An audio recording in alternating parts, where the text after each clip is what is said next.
Hello everybody, excuse me. I'm going to do a quick video here, and this video is going to be about how to get your GW paints, P3 paints, coat of arm paints,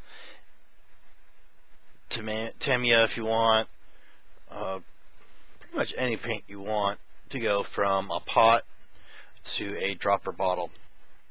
Now this label is going to be a little bit butchered. I had a little bit hard time getting it off, and then I had to put some super glue down in order to get it.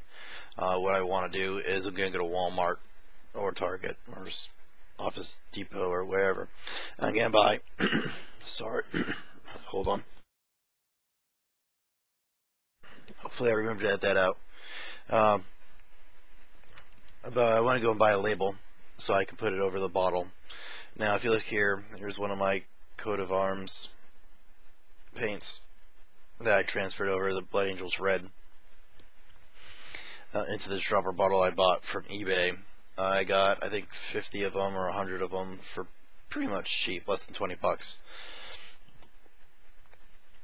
So I'm just going to quickly go over what I did in order to go ahead and do this.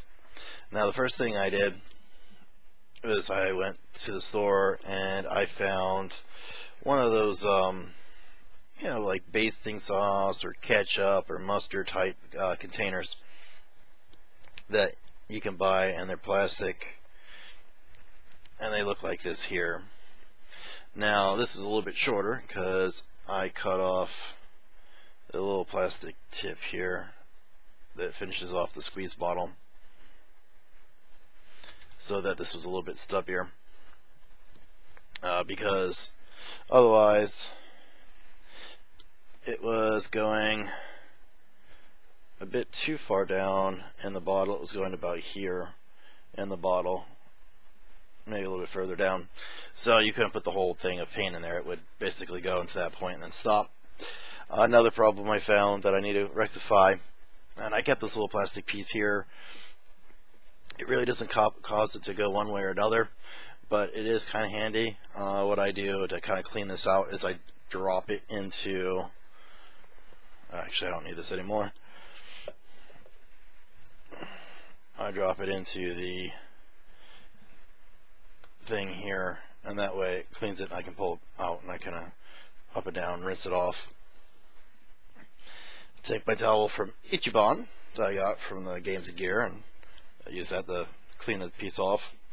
Now obviously you could take a brush with thinner flow improver and kind of clean that off and kind of get it in there, and then use some of the XX paint to put the lines onto the cap and tip like I normally do for my Reaper bottles. I just didn't get to that point yet. With this particular bottle I kind of just did it real quick as a test. So one of the other things I need to do is I need to kind of space this off, because actually when this sits in here like this, it's actually pretty airtight and no air is getting out when the paint's trying to go down the funnel, and that causes the paint to sit in the cap and not come down. Another problem you can have is I have the ball bearings in every single thing of my paint. I have it in my dropper bottles, I have it in my pots, so that will go in to here and stop the paint from going down. The way I fixed that was I have, when it wants to let go of that, sorry about that, I take my magnets, I just slide it out of here when I encounter that problem, and I just get the magnet, it sticks right to it, and I just rinse it off. Easy peasy, right? So I'm going to kind of show you what I'm doing to get that, so give me one second here. Let me go. Let's grab one of these. Alright, it's going to be a P3 bottle, which is the same thing as the coat of arms. I don't have any of my GW paint pots in here, but trust me, it should work no different than what I'm doing right here with the P3 pots. Might as well need that. Okay. Get my bulbous head back in here. So we're going to take this pot here for P3. So what I'm going to do here is I'm going to move the camera a bit. Do not mind the mess. The desk is still a work in progress. As I work on things, I'm still not at the point yet where I'm painting. But that should be good here for what we need. He's being repaired. He fell at work, unfortunately. Broke apart. I'm gluing them back together. And some of the paint kind of peeled up, so I need to get that back in place. So the first thing I do is I cut here a little plastic tab that keeps the cap on. I take that off.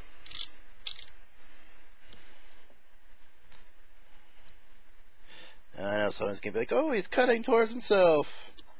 Yep, I am, because I am a bad boy, and I always cut towards myself.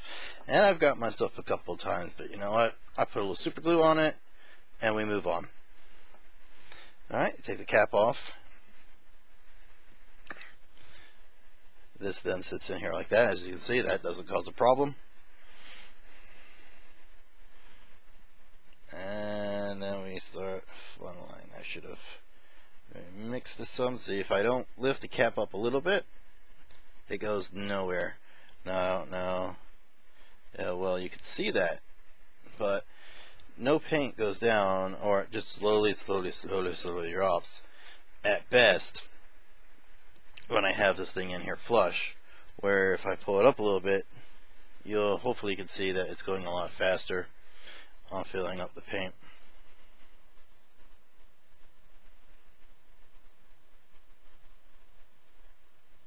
So just slowly pouring paint in,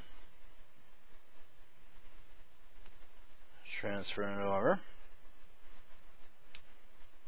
Alright, the magnet just dropped in there.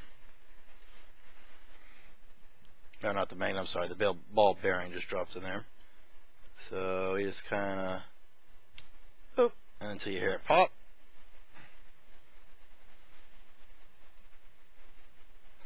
And I try to get a little bit of whatever I can off, but it doesn't really seem like it has a whole lot, so I'm just going to rinse that off in my water.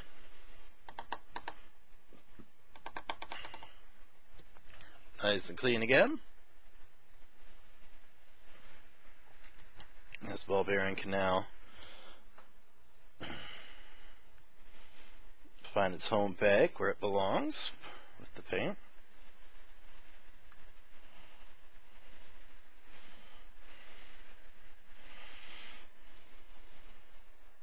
And then you can kind of do this for the last little bit here.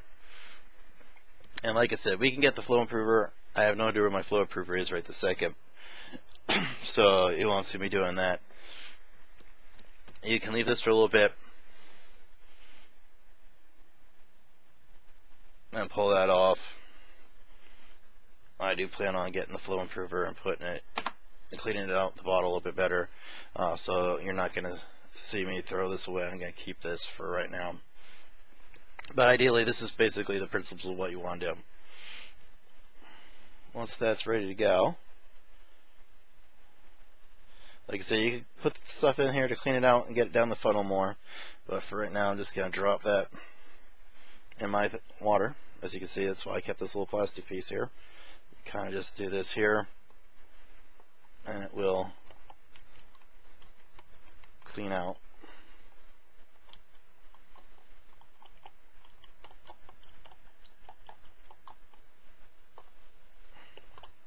The paint that's in there. I'm just going to let that sit for right now.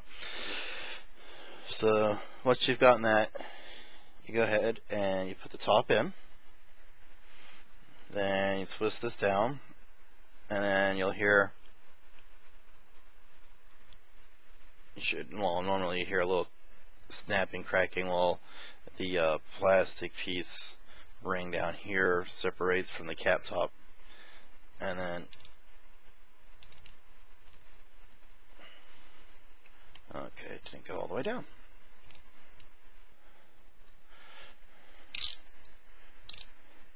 We have things we can do for those who do not want to cooperate. Looks like a little bit of a manufacturing defect on this one here that I can see. But, you know, that's what happens when you get batch made stuff from China, right? Unfortunately, they're not the greatest at everything they do. And that little plastic piece stays. Your cap goes on. And now you have a drop of bottle for your P3 paint or GW paint. As you can hear the little thing clicking away, it's the ball bearing, mixing up the paint. Now you can drop, drop, drop. You're good to go. Now, I want to do the labels from that you get for your business that you can put on envelopes and things. So you don't necessarily, if you're going to go my route, you don't need to pull this off and transfer it here. Now, I do have a paint that's not readily available. It's packed away with everything else.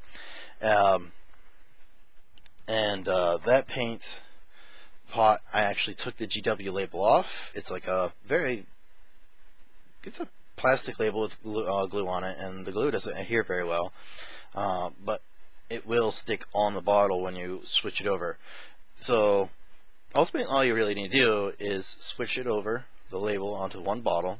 If you want to do like I do with the Reaper bottles, where you put a little paint here and then a couple along the grooved parts of the cap, you could literally just keep rebuying the GW pots and transferring them into these pots when you've pretty much used up the whole bottle, and you'd never have to keep buying more of these pots unless they expand their line, or you go and buy some P3 paints or Tamiya or any of the other pot lines that are out there. So you can pick these up on eBay for pretty cheap money, like 25 cents a whole thing or 50 cents a whole thing, or some price like that. It was not expensive at all. Like I said, I bought 50 or 100 of them for like 20 bucks with shipping, and I think it was even less than that. I think it was like 14 something with shipping. So do be aware that these are probably going to be coming from China, and there probably is going to be some faulty things where you're going to have to do like I did, had to kind of separate it with the knife blade. But it is doable. Now, if you want to try to save these labels, you're going to want to grab an end of the sticker, kind of just lightly try to pull it up with your fingernail until you can get it up. Now, it's going to tear. I don't care how good you are. Now, what I suggest is getting a razor blade, one of the single-edged ones, where it's just a razor on one side and the other side is another metal piece that you can hold on to. Usually they go into box cutters, not this kind of box cutters, but the old-fashioned ones where you kind of slid it up from the thing on the bottom. The metal bracket on the one side kept it in place, and then the blade was on the other side. And then you can slowly pull, and as you pull, you kind of chop the blade in, and the blade basically breaks it up, and you keep going. Now that takes some time, and that's why I'm not going to go that route, is I don't want to take that time to do that to get this off. Is there probably another way to get the label off? Yeah, but then if you use alcohols and other things to remove the labels, or Goo Gone, you basically are removing the adhesive that keeps these labels onto the bottles, so they won't go back on. Then at that point you have to basically re-adhesive it by using Elmer's glue. Go into the store and buying an adhesive spray, or doing what I kind of did, where I took some Zap-A-Gap and I tossed it onto the bottle and kind of took a toothpick, moved it around about where I thought the label was going to go, and I kind of just popped the label on there, and you saw the nightmarish results of that. And you can see here I kind of tore up the label, trying to gingerly peel that off, but I was like, you know what, I don't really care. It was an old label, it's an old paint from Coat of Arms, so not too really distraught about that. And like I said, I'm just going to go buy the little labels that you have glue on them, that you peel off the little thing, and I'm just going to plop them on here. I'm going to just write down P3 coal black, and bloop, put it right on here, right in the middle, and that's the end of the story. and I'm going to move on. And I'm going to do every single one of my P3 paints, GW paints, and coat of arm paints exactly that way. Like I said, I do plan on putting some flow improver in here, shaking that all up, taking the plastic little crappy, the little plastic bristles that you get from testers model kits. Not even synthetic bristles, just plastic bristles. Scooping around in there, get it all broken up, get it all nice and flowing good, and then whoop, pour that in there, and try to get it as much as I can out of it into these little dropper bottles. I know this probably ran a little bit because I ramble, but I hope that helps anybody who wants to use more droppers than pots, but like some of the paint lines that have pots, be able to transfer over. You saw how I did it. It's real easy. It takes no time. While you're doing the labeling and putting the thing together, you can just leave this sit in the water, and as you can see here, it's pretty much clean. All I really need to do is do that here, let the water run through, and now just dry this off with a rag or a paper towel or whatever, and it is good to go for the next paint. Alrighty, everyone. I actually went to Walmart, and actually went to the dollar store called the Dollar Tree here in Florida. I'm pretty sure there's throughout the United States as well. I don't know about Europe and such, but I was able to get a label and cut and put P3 Gold Black on there for the color I did earlier in the segment. Now, I couldn't find quite the labels I was looking for. This is what I found, and so I'm just kind of cutting out so as it looks. I can get 1, 2, say about easily 4. I can always put one down here and get 5 if I really want to of these. And 5 and 4 is 20. 4 and 4 is 16. And this came with 40 of these pieces of sheets. So no reason I can't get every bottle done, even if I mess up a couple of times. But there you go. That's the idea of the product here, and the end result. Well, let me know what you think. Have a good one.